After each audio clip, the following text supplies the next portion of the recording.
No, I think offensively, at times we were very good. At times we were, and I think we just got to do a better job, like you said, of coach was saying, getting to the paint, and once the defense collapsed, just finding our guy's weak side. Either if it's a guy that's slashing, through the weak side into the paint, if it's a guy that's spotted up on the outside, or if we're one of our bigs getting behind the defense for a lob. So Denver's been a pretty good defensive team all year, and we understand that. So I'm looking forward to seeing our film, our film session tomorrow, and continue to get better. LeBron, the success you guys had in the fourth quarter, some due to the zone defense, some due to activity. Was it just a matter of upping the intensity level? Was it giving a different look that Denver wasn't anticipating? How do you account for the run you went on? I think it's a little bit of both. I think we played with a lot more energy. And we understood we had 12 minutes left to try to make a game of it. We was able to do that. We was able to switch some things up defensively. Going zone here, going man here, trying to keep them off balance. But when you dig yourself a hole like that, every shot that they make, every shot that we miss, is feels like the game is collapsing. So, we played some pretty good ball in the fourth quarter, but those first 36 minutes hurt us, obviously. LeBron, I wanted to ask you something off the court. You spent so much time in the bubble talking about police brutality and the relationship of police and the black community. And then on Tuesday, you expressed your condolences toward the officers in Compton who were shot, and talked about the need for nonviolence. There's this sort of narrative and this framing that emerges from some people that frames your position in talking about police brutality as something that incites violence against officers. And the LA County Sheriff obviously had that kind of implication last week, I think, when he asked you to contribute to the reward. I'm wondering what your reaction is when you hear those two things connected, and did you think it was appropriate for the sheriff to sort of bring that up and bring you into that discussion? I've never, in my 35 years, ever condoned violence. Never have. But I also know what's right is right and what's wrong is wrong. And I grew up in the inner city, in a black community, and what we call the hood or the ghetto, however you want to picture it. And I've seen a lot of counts firsthand of a lot of black people, being, I guess, racially profiled because of our color. And I've seen it, throughout my whole life. And I'm not saying that all cops are bad, because I actually, throughout high school and things of that nature, and I'm around them all the time, and they're not all bad. But when you see the videos that's going on, and you can see all over not only my hometown, but all over America, you continue to see the acts of violence towards my kind. I can't do nothing but to speak about it and see the common denominator. But not one time have I ever said let's act violent towards cops. I just said that what's going on in our community is not okay, and we fear for that, and we fear for our lives. It's something that we go on every single day as a black man and a black woman and a black kid or a black girl. We fear that moment where we're pulled over or I just seen something I believe yesterday or the day before of a guy in Wisconsin was renting a house, and the next door neighbor called the police on him, and the police came in the house without a warrant, without anything, and arrested a guy, a black man, because he was sitting out on a porch. And if you can't tell me that's not racial profiling, then I don't know what the hell we're looking at. But I do not condone violence towards anyone, police, black people, white people, anyone of color, anyone not of color, because that's not going to ever make this world or America, what we want it to be. So, and I have zero comment on the sheriff. Allison? All right, Kyle?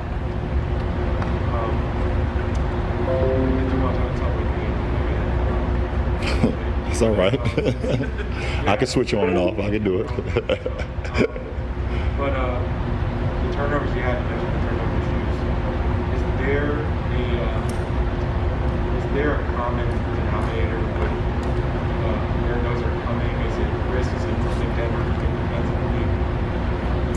It's some of the risk passes that we're making, including myself. I mean, I had 5 turnovers in the first half. I had 1 in the second half. So I understood what I was doing in the first half and made an adjustment. There's some passes that we've been able to complete throughout this season that versus Denver, we got to be a little bit more careful and make more sound plays with the ball. And protect the ball, because like you said, or like we always preach, every possession is very important. And when you give up 25 points off 16 turnovers, it's not good. And we did the same thing in game 2. We had 24 turnovers, and luckily it didn't bite us in the butt, but it should have. We just got to do a better job of that, and that's a conscious effort. Not only it starts with me, because I'm the point guard of the team, and then it trickles down to everyone else. Dan? Jamal Murray had that elbow. There were something on the bench that thought it was maybe flagrant too. It should be ejected. Talk us through that play. Do you think it was a flagrant? I was just setting the screen, and his elbow got high and was able to strike me across the jaw. I don't care about flagrant ones or flagrant twos. I don't want him to come out the game. I like the competition. I don't think it was blatant, but I don't know his mindset or at all. But I don't think he did it on purpose. And I was okay with it. Went down for a little bit. Got back up and was ready to play. So I was cool with the ruling. I was okay with them saying a flagrant one. And I ain't here to fight. All right, anybody else over here? Will, anybody on your end? Okay. All right, thanks, Ron. All right, we've got more to come. Jamal Murray puts up 28 in the Game 3 win. We'll hear from AD next on Access.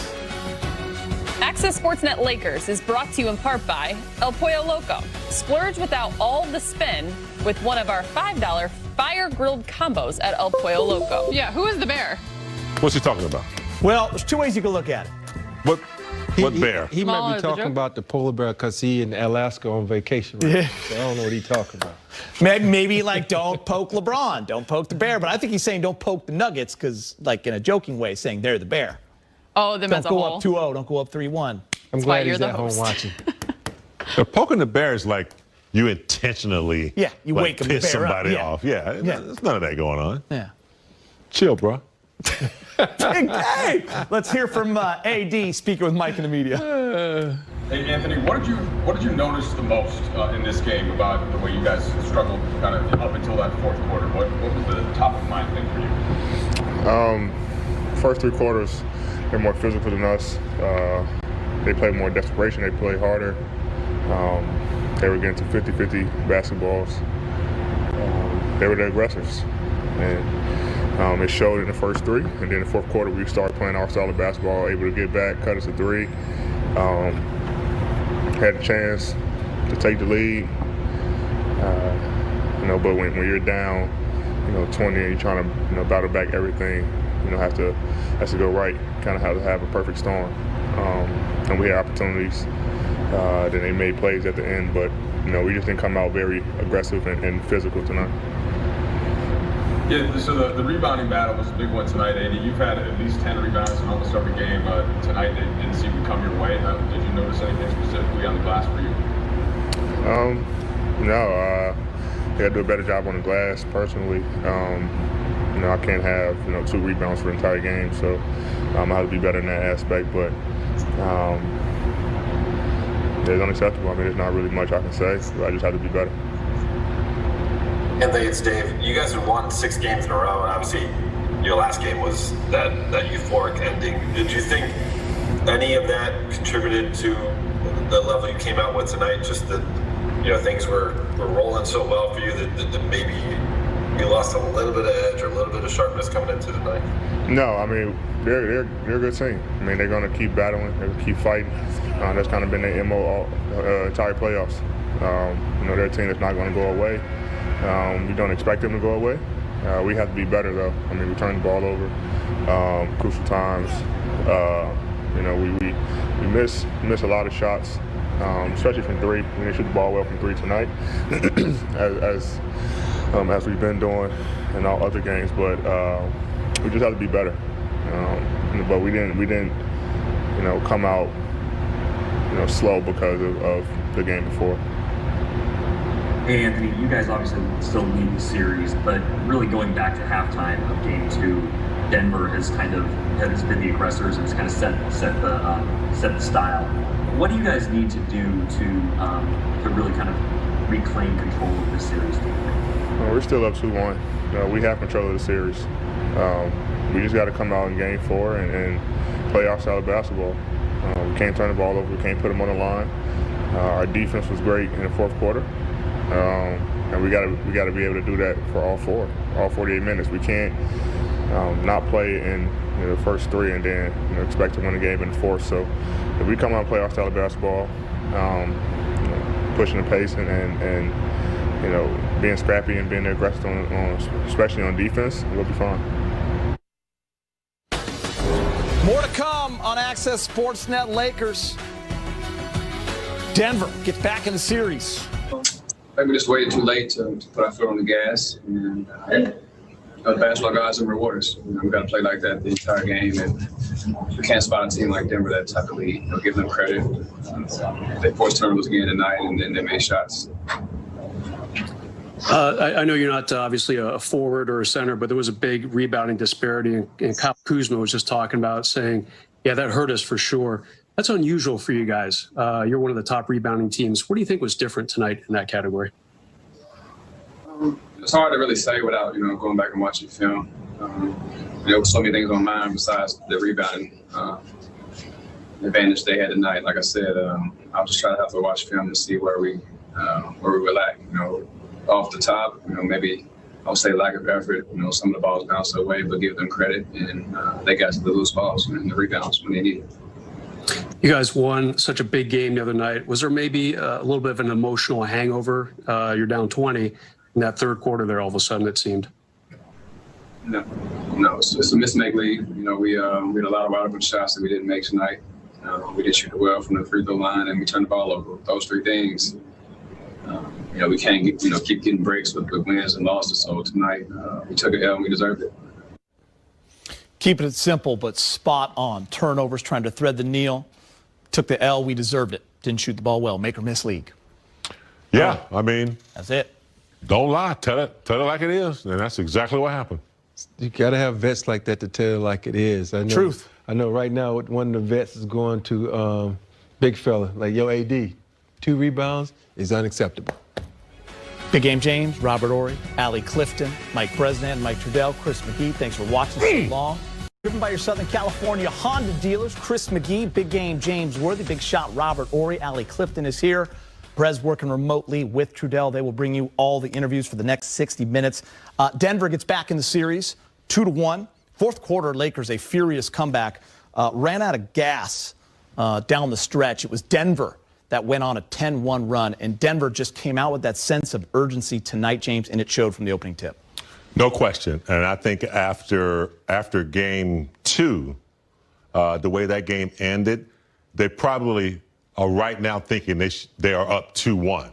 Even though they lost the game, they feel like they let that one slip. So their sense of urgency was higher at the beginning of the game than the Lakers. The Lakers were a little bit sloppy with some assists, and Denver came out on fire, aggressive, getting a lot of easy buckets, layups, and they just executed well.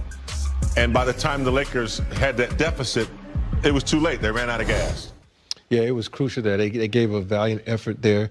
By a lot of steals, they turned up the defense. They kind of confused Denver with the zone, and then Denver was like, okay, that kind of slowed them down also, because when Denver plays at a high pace, that's when they're at their best. And the Lakers was like, okay, let's switch up this offense, let's switch up this deep by playing a little bit different defense. So this is something you can look at that you can use in a later game. So I'm happy that they show what they could do in the zone, but I'm not happy with the effort and the turnovers tonight. Effort and the turnovers. And listen, in a game like this and in a series, you're going to see the tide turn many times, but there's always the stats that kind of tell the story, James, especially with this Laker team. We've watched them enough.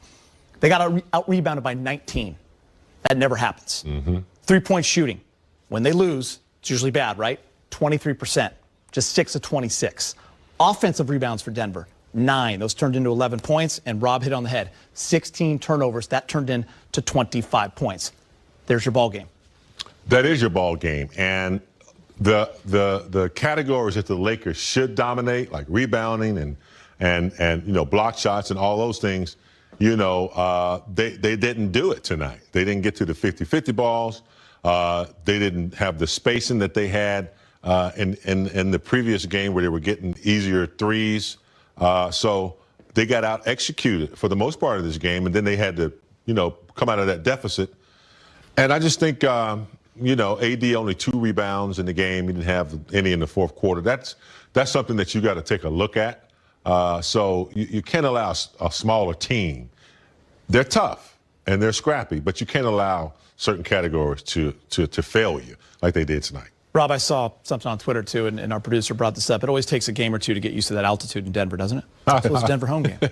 Yeah, I make a joke when the Lakers lose, and I know I shouldn't. But listen, there's so many things that you can probably look at and point to. Shot selection. Seemed like the Lakers didn't really start attacking until that fourth quarter, settling for long twos. We were watching the game with Allie. We were talking about that. I mean, all those little things kind of adding up. Yeah, it's a multitude of things. I always feel like in the playoffs, if you're not sure you can get a pass through, that means you shouldn't throw it.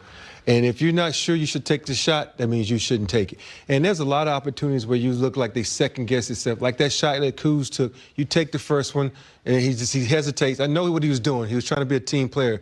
But when you're in crunch time like this, you take that shot. And so it has to be opportunities like that you have to take advantage of. And I don't feel like the Lakers took advantage of a lot of opportunities that presented themselves because they were playing with the basketball. The ball wasn't popping like it used to. They were setting good picks, but it was coming out playing a little bit too much one-on-one basketball. Sloppy, like you said, too. They had a 3-on-1 break late in that game when they were charging down 8 or 6, James. They had the extra pass went off of Rondo's hands. Little things like that. You have to recognize the moment.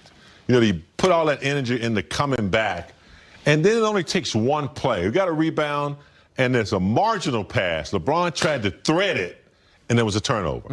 So when you get those situations, you cannot turn the ball over when you're coming back. You got it down to 5. They were down to 5, couple turnovers. Before you knew it, Denver was back up 12, 14 points. And you guys can probably speak to the mindset of a team that's up 2-0. Usually it's going to the other person's arena, and they're more of a must-win situation. They automatically have that kind of energy. We saw it tonight. You could just tell this resilient Denver team knew they had to get this one. But for the first time in a series, Denver had that third other score. Jeremy Grant with 25 tonight. You know what you're getting with Jokic and Murray, 28 and 22 respectively. But Jokic set the tone in the first, and Murray's your closer. That's the recipe. That's the recipe. You got 2 greats in Jokic and Murray, but then unexpectedly, a career high for Grant. And, the thing I like about Denver, they look for him, and I think we should do a little bit more of that with some of our guys, too. Like Kuz could be doing exactly what Grant does, but, they got what they needed out of Grant. They got what they needed out of their bench. And they played like they knew they were going to win. Like I said, after game 2, they didn't feel like they lost that game after a big shot by LeBron. But you take a look at the hot nuggets, Geeter, in this game 3. Yeah, I mean, listen, that was it's spicy nuggets. It is for sure, and it's what Brez had in the three-point play. You gotta limit those role guys because when they erupt, they can do it. I mean, look at Porter Jr. with 9. Monty couldn't miss in that first half with 14. Grant with the 26. But Jokic got to go. Yeah, Jokic got to go. But I want to also backtrack here and talk about Jeremy Grant. You have to know your personnel. This guy scored 10 points from the free throw line. That should never happen. But back 10 to from the free throw line. He was 10 for 12 from the free throw line. Why are you fouling this dude? He's not going to score anyway. So, but you know what, Jokic is so dynamic. He can do so many things. And you can see that he's one of those type of guys who has it. He had the effort tonight. He had the know-how. He knew exactly what to do. You look at him around the bucket. He was being very aggressive compared to AD. AD did that thing where we don't like. We was more so on the perimeter doing his thing like that because I think when you make a shot like that, you think every time you're going to shoot, it's going to go in. Now you go away from being an aggressive basketball player. Interesting you bring that up. I always think back to Pau Gasol after the Lakers lost Boston in 2008. A lot of that was he got bullied by the Celtics. He wasn't physical enough. After those 2 games, Jokic hears the physicality of Dwight and the Lakers.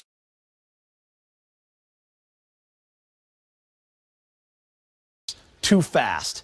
They're too strong. And you've seen kind of that last fourth quarter in game 2 and into this game, Jokic is going to the rack. He's getting boards. He's taking on the challenge. You have to appreciate that in a young star. Yeah, it was clear from the beginning of the game. He wanted it right away. He went to work right away. He set the tone. He wasn't trying to drop dimes early. He was trying to force his will, and he did so, and the rest of the team picked up on it. But he's the kind of player that, once he gets going, he does so many things that, he can affect you in so many different ways. And I think, they didn't match his intensity early. And he set the tone for the Nuggets on both ends. And he also, got used to Dwight Howard. He started playing some of Dwight Howard's games. Dwight Howard would bump him, he'd fall. He got into that psychological game with Dwight Howard. So he's a smart player. He's not going to be taken advantage of. And right, like I said, from the very beginning, he let the Lakers know what kind of night it was going to be. I played with some great centers. And I think about when we would play a team like this and you have a guy that's dynamic like Jokic, let's say Shaq and Dream. You know what they would do? They would put him in the pick and roll every time to make him play defense. And Jokic, after a while, he's not going to want to come out there and set the pick. It's going to allow you to do different things. So, to me, they didn't put him in a pick and roll enough. They didn't make him play defense enough. Okay, you got a couple of moments where you get him on the block and AD turn around and face up. Now you got the defenses looking at you. They can come over and help. You got to make this guy play defense so he'll be a little bit tired on the offensive end. And on the flip side of that, heavy dose of the high pick and roll with Murray and Jokic, which is their strength. You have to defend that. That opens it up for guys like Morris and Grant. And when they're hitting their shots, they're awfully tough. Well, you're going to help. They run the pick and roll so well that you have to react to it. And their perimeter players are going to stay where they're supposed to stay because they run their offense where they know where the defense is going to help. If you don't, they're going to get layups. So when their last options are always to Morris or somebody in the corner, they're getting good shots if they don't get Murray with little floaters or Jokic inside. So it's a well-designed offense, which they ran well tonight. But I thought more so than their offense, their defense was extremely sticky tonight. They didn't allow a lot of internal buckets. They did a good job of taking charges when AD faced the basket. That's why sometimes you got to play the bully ball sometimes when you get it. You got to bag down, drop step, some of the old school stuff. When you face up, you're playing against a smaller guy. He's quick laterally. So I think, Rob, you're absolutely right. Yeah, that goes right to your point. I mean, you got to be physical with him. Yeah, you got to back him down and drop step and, do some Karl Malone stuff. Running through a bunch of screens. Yeah. For me, I think the key play was, like you said, is in game 2. When Jokic said, you know what, I'm just going to back AD down. It was in the fourth quarter late. It was the fourth quarter, and he said, I can score like this. That was like, make a mental note. AD's not going to stop me. The crazy tip in. He had 2 back down buckets. Exactly. So if he's like, you know what, these guys can't handle me. The only one that can do this is Dwight. So I think this is now AD needs to say, okay, what? I'm going to take a page out of your book and go at you the same way. Yeah, and I mean, even when AD went inside, they tried to run that little pick for him. They were just little floaters. We'll take that. But there are times when, he's got to force his will. And against Jokic, you can't let him float around on defense. That's what Rob is talking about. You got to put him in a situation where he's got to play. Even if you go straight post up with, Dwight Howard or McGee a couple times just to see how he's going to react. But if you let him float around, he's going to reserve some energy and be tough down the stretch. We're going to get to the highlights in a few moments, but first let's head back to Orlando. Laker head coach Frank Vogel speaking with Mike Trudell and the media. You know what? Hey, Frank, what did you make of the gap in the rebounding and I suppose just the general energy and effort in this game tonight? The gap in rebounding is more about field goal attempts. I mean, they had 5 more offensive rebounds than us, but we had 10 more shots than them, so there's going to be more rebounds to get. I thought Denver played with great energy throughout the game. We didn't match it early, we matched it late, but they're a great basketball team, so credit them for the win. Frank, so much in the transition in that fourth quarter comeback. What did you see in the first 3 quarters with Denver being a little bit more locked into the paint, a little bit of a struggle to break that down? Yeah, they played a really good basketball game. They made shots, they made plays, they got to the free throw line. They played with great energy. I thought we were not as sharp as we could have been on both ends of the floor. We've been playing at a really high level, a little bit off there in the first half, but I like the spirit that our guys competed with down the stretch to try to make it a game. Frank, there were a few times during the game that you guys made runs and got pretty close. What do you think it was that allowed Denver to push back and ultimately win? Yeah, well, they're a terrific team, so they're going to make plays. You put yourself in an 18-point hole.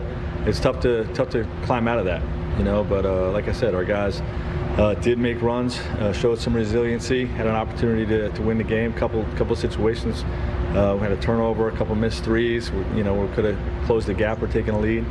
But again, great spirit to fight back in the game.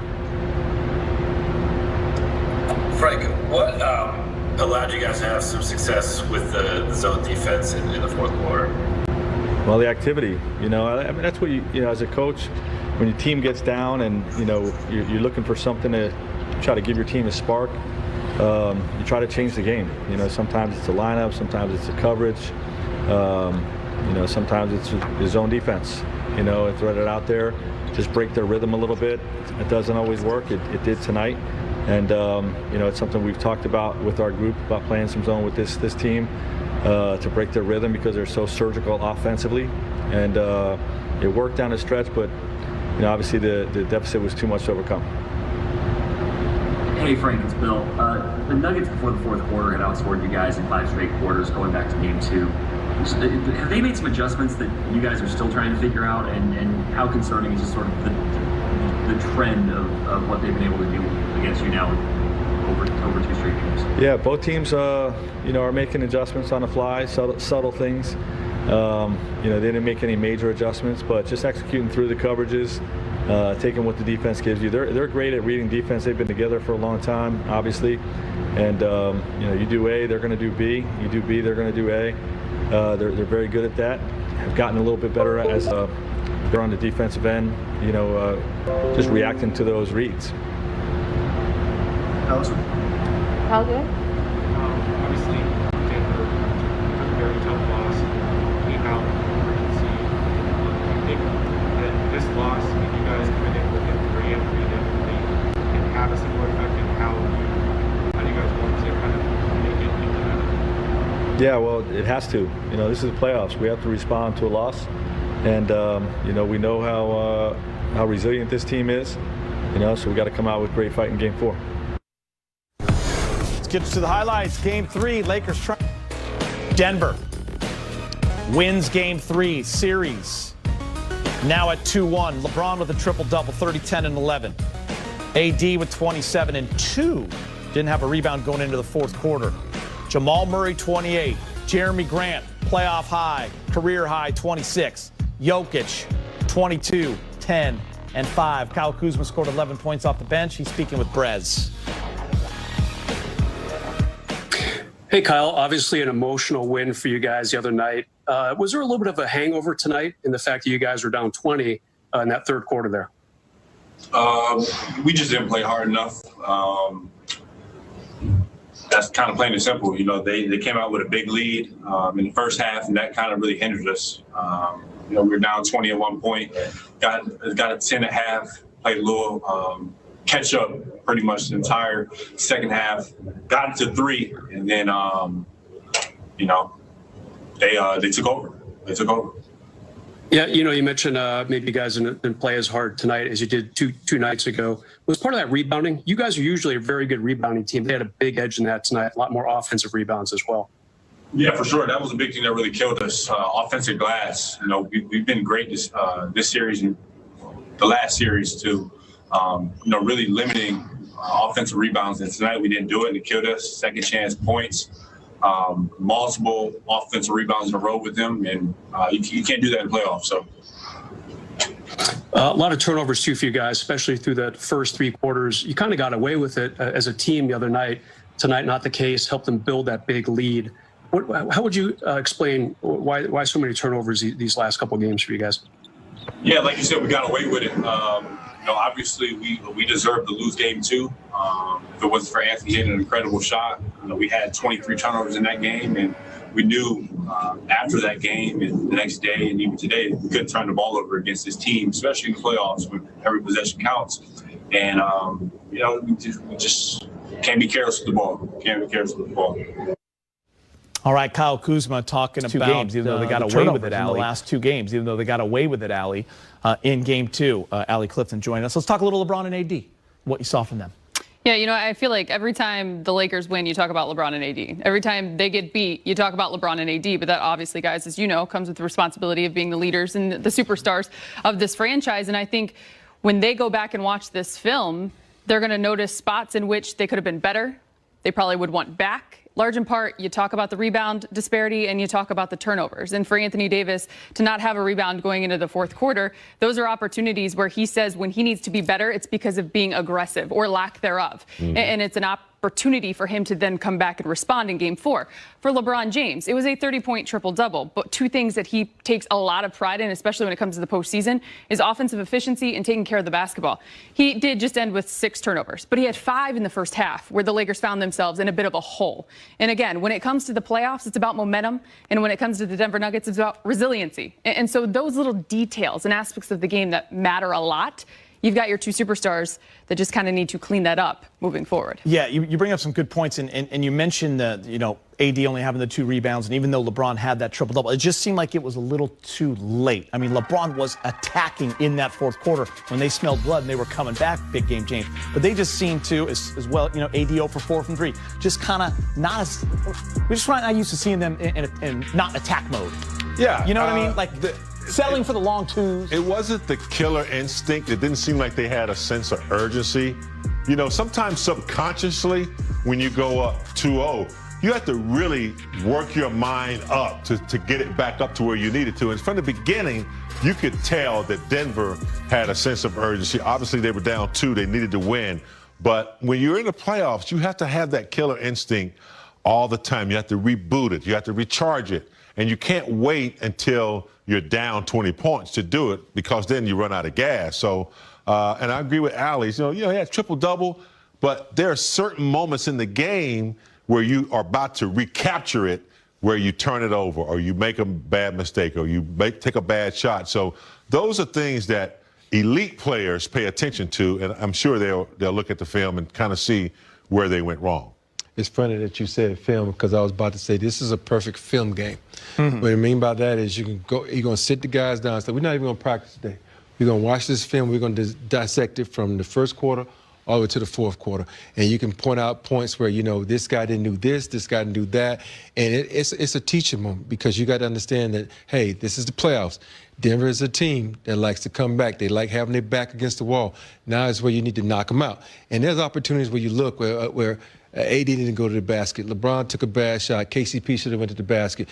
Kuz should have challenged. It's little things like that. It might be one play here, one play there, but in the big scheme of things, they mean a lot, because that one moment can change the momentum of a game. And that's what